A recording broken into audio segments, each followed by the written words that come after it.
This is the RV Advisor Podcast with your host, Tom Alexander. Get all the latest information, trends, advice from experts, stories from the road, and more in the world of recreational vehicles. Now, here's Tom. Hello, everyone, and welcome to the RV Advisor Podcast. I'm Tom Alexander, and today I'm joined by Mike and Megan Knorpp from Knorpp and South. And that's a really creative name that you do. A little play on words there. How did that start? Well, we live in the South, and we're getting asked a lot of questions about our family since we're a family of 11. And so we thought we'd start a YouTube channel and call it Knorpp and South. But pretty quickly, we got an RV and started traveling, so it made even more sense than at the beginning. Right. 9 children and a family of 11. Wow, that is amazing. You don't really hear about families quite that large too much today, do you? That's a big family. It's a very big family. It's kind of and unique. here's something that just shocked me. You've traveled overseas with your 9 children. How does that work? Is there, can you give us pointers on, I'm sure there's a lot of folks tuned in that could say, oh, gee, 9, wow. That's, you remember like The Sound of Music with the Von Trapp kids, and there were 7, and that was a lot. So how does it work? Yeah. Well, as far as overseas travel goes, for us, the way that it worked was first thing we did is we actually shipped our van over to Europe. So we shipped our cars so we'd have something that would fit all of us, because it was difficult to find vehicles there that we could legally drive that could fit 11 people. So that was the first thing we did. Wow. And then from there, what we did is we did an Airbnb type thing where we would do long-term stays so we could negotiate a lower rate and stay in a place longer and explore it a little more extensively than you might if you're just there on a vacation. So that was kind of the basis for how we were able to kind of get the family all over the place and move around. Yeah, but I think in general, anytime you're traveling with a big family, whether it's 3 to 4 kids or 9 kids, you do have to change your expectations a little bit. Like that, it's not quite as intense, and you're not going to see everything that you wanted to see that day. We typically say just one activity, one outing for a few hours. Right. Not only because the kids can't last that long, but we can't last that long with the kids. Yeah, I was going to say, Mom and Dad need to recharge the batteries once in a while. That's right. That's right. Yeah. So, tell me about some of the countries you went to while you were there. Well, when we were in Europe, we pretty much saw all of the western coast of Europe. So we did France and Spain and Portugal, Ireland, England, a little bit into Wales. And then we actually did make it down into Morocco while we were there. We were there for a total of about 9.5 months. Wow. So the shipping made sense.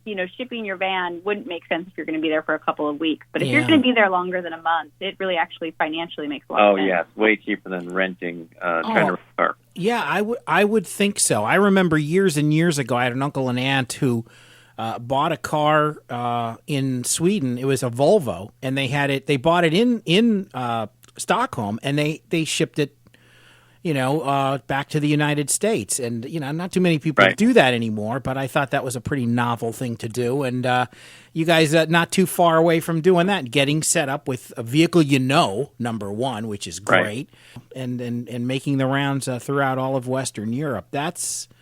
That's extraordinary. I just think that's great. And the fact that you did it for 9.5 months, what an education for your kids. It was incredible. I mean, this was after a year of living in an RV in the United States, and we wish we could have brought our RV to Europe. That would have been incredible, but we had a 44-foot fifth wheel, and that just wouldn't have been possible in Europe. And so or legal. Yeah. Yeah. Yeah. Yeah, and it's interesting because I'm guessing that the laws, obviously I would think they change from country to country, and you have to kind of know some of the laws. You got to, I guess, study up on that. It's really not too difficult if you're just talking about a vehicle. If it's registered in the U.S. and you're not in one place longer than 90 days, you don't have to. Your vehicle doesn't have to comply with local emissions and that sort of thing. Oh, So okay, interesting. It does make it simpler if the vehicle is registered in the U.S. Yeah. So. Yeah, yeah. Well, that's a big help. That eliminates one problem, doesn't it? That's great. Right. Yeah, it makes it easier. Now you talk about RVing, and of course you lived in an RV for a long time. Are you in a home now, or are you still in an RV setup right now? We're currently in a home, but we also have an RV. We just kind of travel part of the time with our kids now. I see. And Knorpp and South. What exactly? Tell us a little bit about Knorpp and South. The YouTube channel? Yes. 'Cause I guess that's really what it kind of comes down to. So, like Megan said, we started that YouTube channel with the idea of kind of just showing our family, because people were interested in a family of our size and kind of how we operated just on a day-to-day basis. But then within a couple months, we decided we wanted to do the traveling thing. And so it became to mix a metaphor here, became the vehicle to share our lives of travel. Uh-huh. So it was just us documenting all the ins and outs of RV travel, as well as the sites we were seeing. And then that extended into Europe. And then now it's kind of gone back to us documenting our day-to-day lives, as well as the traveling that we do. So it's really just our family and whatever we happen to be doing. Yeah, and one of the things I'm really proud of with the channel is we often get the feedback that if you can do it, then we can do it. Because Right, I think anyone so can do often it. people think, oh, I've got, kids. I don't know if I can do the RV thing. I don't know if it will work, or if RV parks won't like having us there. And once they see that a family of 11 can do it, then they get a lot of confidence. And that excites us that our channel helps inspire people to get out there and make memories and to RV, because we think it's really one of the most brilliant ways to travel. Yeah. 3 more kids than the Brady Bunch had. So that's Yeah, that's right. Now let me ask you: Are other travels worldwide in the sites? Maybe the other side of Europe, or maybe I don't know, Asia or Australia or somewhere else? Well, yes. I guess this past summer we went to Iceland. I did leave that out, and we rented an RV room there. We took one child there for his senior trip, and then the kids don't know this yet. So But keep this quiet. Okay, we will not. We won't say a word. yeah. Okay. We have a trip planned in January, a 3-week trip to Peru. We're going to be revealing that on Christmas morning. That's going to what they're be doing. that's Yeah. going to be a Christmas surprise. Oh wow, So we're going to Peru. do South America. We realize It's we that continent, yeah. want to do that. So that's on the book. Yeah, boy, I understand. I've not been there, but I understand there's just some amazing sights to behold in Peru. So what a surprise that'll be for everybody. That's great. Yeah, so that will be a little different travel. We won't be in RV. Yeah. We'll just be traveling public transit, which will be kind of new for us with the family. And It'll be just kind of wild, actually. yeah, we're kind of looking forward to that. So it should be fun. Do either one of you speak a second or third or fourth or fifth language? We'd hope. We're kind of working on I that. think we dabble a little bit in Spanish, but we do have children that speak other languages. One of our children speaks Japanese, and one of them speaks Mandarin. So really, we need to get to Japan and China, don't we? Yeah. Because then we can Yeah. use that. Wow. Boy, it's great. It's exciting to think that, it's you've got a global traveling thing going on there, and you're bringing in different languages, and that's just, it's so valuable. So I understand that you have a product, essential oils. Tell us a little bit about that. About 10 years ago, we were introduced to essential oils, and I guess 8.5 years ago, decided we would start sharing them as a business. And so that was something that finally brought Mike home and started to enable a lot of the freedom that we have now, that we've done for many years. We're really kind of in semi-retirement now. We spend so much time on YouTube and other ventures, but it was really what opened up all of the freedom that we enjoy now, made all of those travels possible. And it's one way of many that people can work from home and then therefore work from anywhere. Right. Now, yes. So essential oils are products that you Plant extracts that yes. use medicinally and for other sorts of benefits. Is there a brand name that you have that you sell? Yeah, we worked with doTERRA, and that's who we've worked with for that's The whole a time. decade. Yeah. Oh, no kidding. Okay, yeah, and that's obviously done very well for you. Oh yeah, Yeah, it's been great. really great. Yeah, Yeah. that's been the like Megan said, that was the reason we were able to have the freedom to go on the road in the first place, because we can do it from anywhere. And we'd also built it up to a point that it could sustain us even when we weren't focusing on it full time. Yeah, but I think one of the things that's been exciting to us and really fun and fascinating is as we've met other traveling families and just other travelers in general, whether it was in the RV or around the world, that there are so many different things that people can do to have that sort of freedom to work on the internet. So I think it's really exciting. If you have a desire to do it, there are endless ways to find a way to do that. Yeah, to have income and be able to move around. Yeah, and I would think that income, with the freedom it provides, I would think that managing a household and doing the podcasts, the videos, homeschooling, all that stuff that you guys do, it's nice to know that there's the financial resources to sort of provide that foundation. Oh, yeah. And just the time that we realized that there's no way we could do all this if we weren't kind of fully engaged in being parents. It takes both of us. It takes both of us to be involved. And so with us both being involved in the business, we can kind of tag team or we can put it down and focus on the family. So it gives us the flexibility to do all these things you're talking about and be able to live that way. So it's great. I aspire to do that one day. That would be great. Well, we definitely feel we are definitely fortunate that we can do it, and that's something we decided a while back is that we only really have a short time with our children when it comes down to it.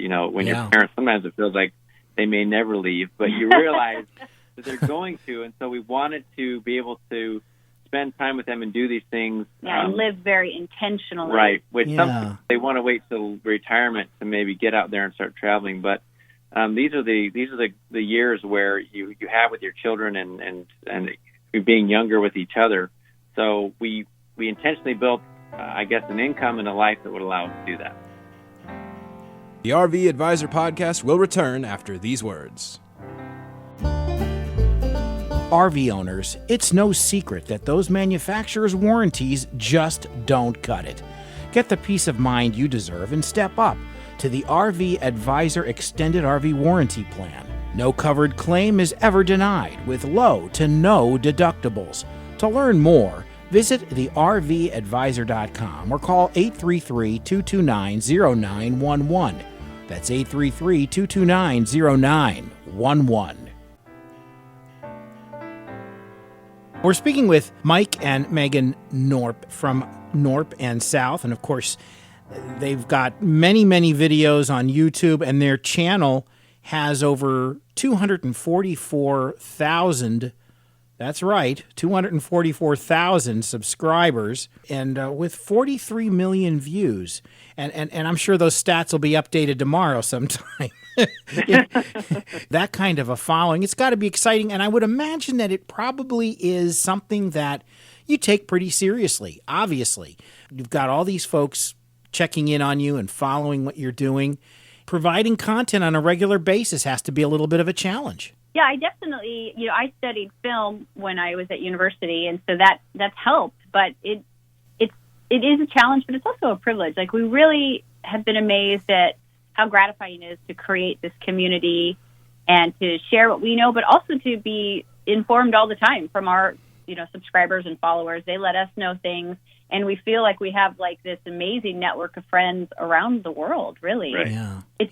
It's just so cool how the internet works, and we talk about all the bad things that can happen, but there's some really, really amazing things that can happen. I mean, even that we're here with you today and everybody here that's listening with us today, we sometimes forget how incredible and small the internet has made the world, and that's pretty dang cool. Yeah, and it's definitely something that we take seriously, and we work a lot at as well. It does take a good amount of our time, but it's definitely worth it, and we love sharing what we do with the people that want to watch. So it's great. Yeah, that's wonderful. And Megan, you said two things that stuck out. One was you studied film at college, and my son is he's 22. He's a young filmmaker and a student of film.